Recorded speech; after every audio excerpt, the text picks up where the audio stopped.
Bagaimana kondisi pasca kebakaran yang melanda gedung Bapenda semalam? Kita tergabung dengan jurnalis Transmedia Rizky Ihtiar Yahya. Rizky, selamat siang. Api sudah berhasil dipadamkan, tapi kalau kita melihat saat ini situasinya di siang hari, apakah proses penyisiran masih dilakukan dan apakah ditemukan korban lainnya di dalam area gedung, Rizky? Ya baik, selamat siang Ara dan juga pemirsa. Memang betul kata Ara tadi, memang api memang sudah sekitar sejak pukul 5 pagi tadi sudah dilakukan pendinginan oleh petugas dari Sudin Penanggulangan Kebakaran dan Penyelamatan Kota Jakarta Pusat. Namun walaupun api sudah dinyatakan pendinginan, namun petugas masih melakukan penyisiran di sekitar lokasi, terutama di area-area lantai 11, lantai 12 sampai dengan lantai 16. Kenapa itu harus dilakukan, Ara? Karena memang proses penyisiran ini dilakukan agar petugas bisa memastikan api yang sempat membakar hebat gedung dinas teknis ini bisa benar-benar dinyatakan padam dan juga bisa dinyatakan aman.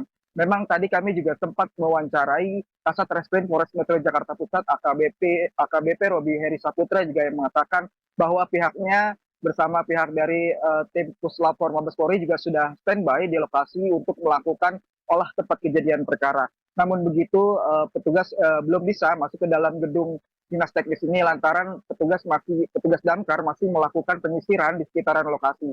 Nantinya petugas akan masuk ke dalam untuk menyelidiki penyebab pasti terjadinya kebakaran setelah memang petugas damkar memberikan informasi kepada petugas kepolisian jika area ini benar-benar steril dan sudah bisa dimasuki oleh petugas kepolisian. Begitu, Ara.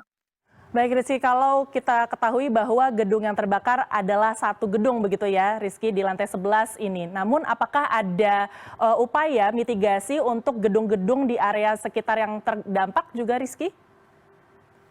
Ya betul sekali, Ara. Memang gedung ini merupakan adalah gedung teknis di mana salah satunya adalah di dalam gedung teknis ini merupakan kantor dari Bapenda DKI Jakarta. Memang kalau kita lihat di samping sebelah sisi kiri dan sisi kanan, di sisi sebelah kiri ada gedung lain juga yang memang sampai sejauh ini tidak terdampak, dan juga ada di sebelah kanan ini, sebelah kanan saya ini ada sebuah SPBU juga memang tidak terdampak, namun sempat serpihan-serpihan sisa material kebakaran sempat masuk ke area SPBU, namun kondisi itu tidak membuat SPBU ikut terdampak juga. Hanya saja mereka memang hari ini tutup operasionalnya, selain karena memang jalan di sekitaran depan Jalan Abdul Muiz ini ditutup, namun juga karena mereka lagi proses pembersihan serpihan-serpihan sisa kebakaran yang memang sempat berterbangan dan jatuh ke area SPBU. Begitu, Ara. Baik, apakah ada informasi terkait dengan waktu operasional kembali dari SPBU tersebut, Rizky, dan apakah area luar ataupun juga Jalan Abdul Muiz ini akan segera dibuka pasca penyisiran dan juga pembersihan selesai dilakukan, atau memang akan menanti sampai olah TKP ini selesai dilakukan?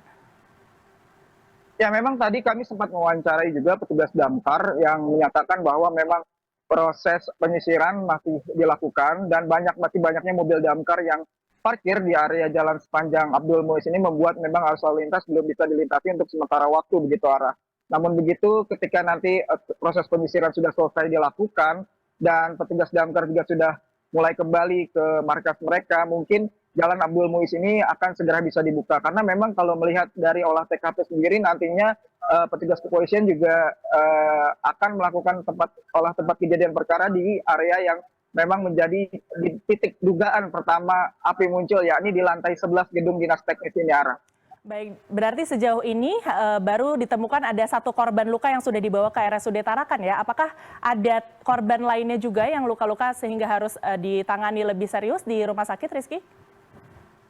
Ya betul, hingga pagi tadi kami konfirmasi kepada pihak petugas juga menjelaskan bahwa hanya satu korban yang dievakuasi petugas.